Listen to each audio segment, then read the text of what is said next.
I killed a 13-year-old boy. Through my scope, he looked older.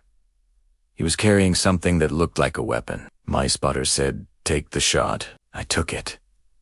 He was probably just walking home from helping his father. The army said I did everything right. His mother would disagree. By 15, I could hit a target at 1,000 yards. I was the best in my class. Patience, precision, no hesitation. Perfect sniper material. They told me I'd save American lives by taking out value targets. Enemy commanders, bomb makers, insurgent leaders. My team operated from rooftops, providing overwatch for patrols. The rules of engagement were clear. Positive identification of a weapon or hostile action, then you could shoot. Military-age males in civilian clothes were the insurgents. You look for patterns, someone acting nervous near an American patrol. You look for anything that might mean threat, and sometimes you're wrong. A Marine patrol was moving through, clearing houses. My job was to protect them. I scanned constantly, looking for threats. Male appeared military age, moving quickly between buildings, carrying something long and dark. My spotter, Corporal Jenkins, got on him too. I acquired the target through my scope. Dark clothing, something definitely in his hands, moving with purpose. Jenkins continued. He's positioning. This is it. This is a shooter. The patrol was 200 meters away, exposed in the street. If this guy had an AK-47, he'd have clear shots at them in 30 seconds. Range? I asked. Jenkins checked. 780 meters. Wind to knots, left to right. I adjusted for distance and wind. Crosshairs on center mass. The target stopped, started to raise the object in his hands. He's raising a weapon, Jenkins said. You're green to engage. I controlled my breathing, squeezed the trigger slowly. The rifle kicked. Through the scope, I saw the target drop instantly.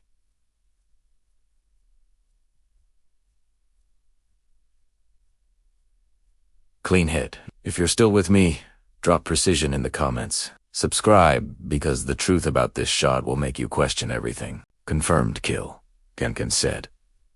Good shot. Threat eliminated. We maintained overwatch, while the patrol continued their mission. Standard procedure. We'd report the kill. They'd document the weapon. Another insurgent off the battlefield. Another American life saved. That's how it was supposed to work. 2 hours later, my radio crackled. It was the patrol leader. Sniper team, we're at your target location.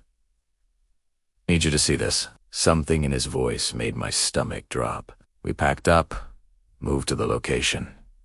The patrol had secured the scene. And there he was, my target. Except he wasn't military age. He was a kid, maybe 13.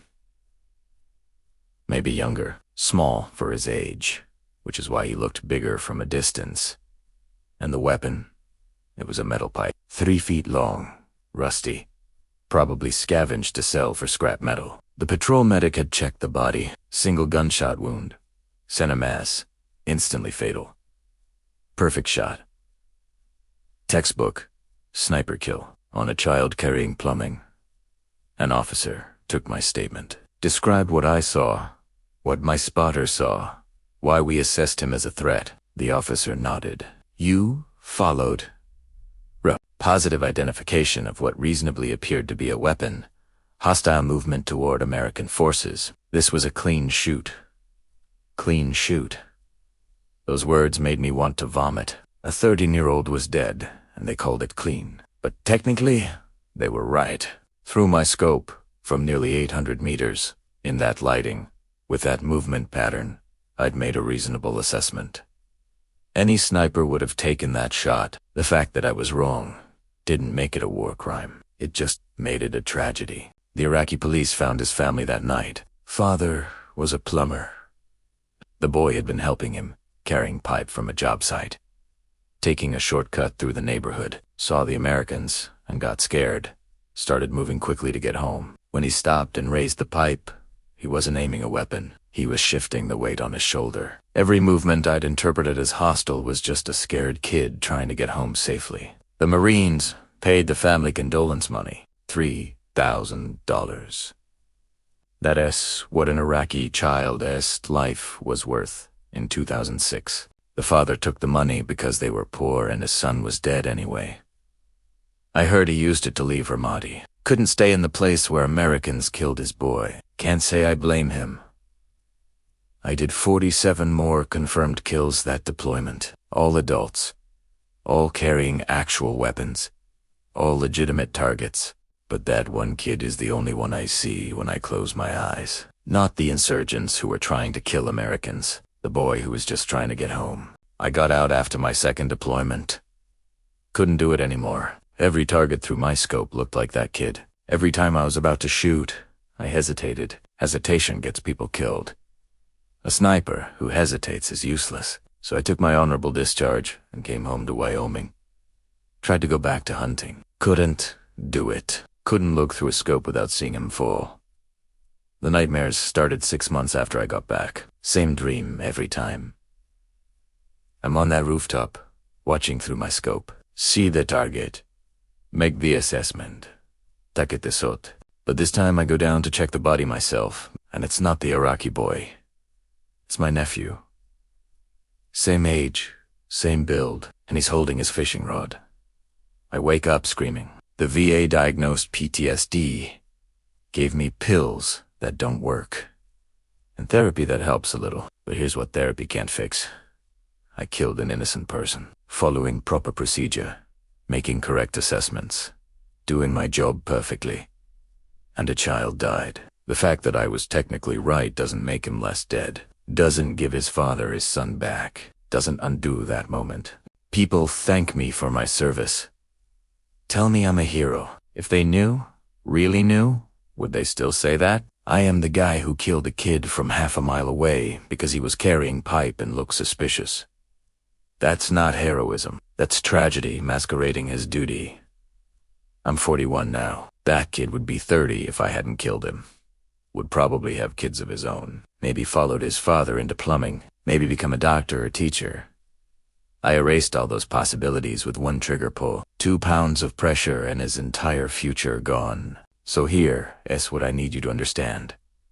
You can do everything right and still destroy someone else's life. You can follow every rule, make every reasonable decision, act with perfect justification, and still be the villain in someone else's story. That's what war is.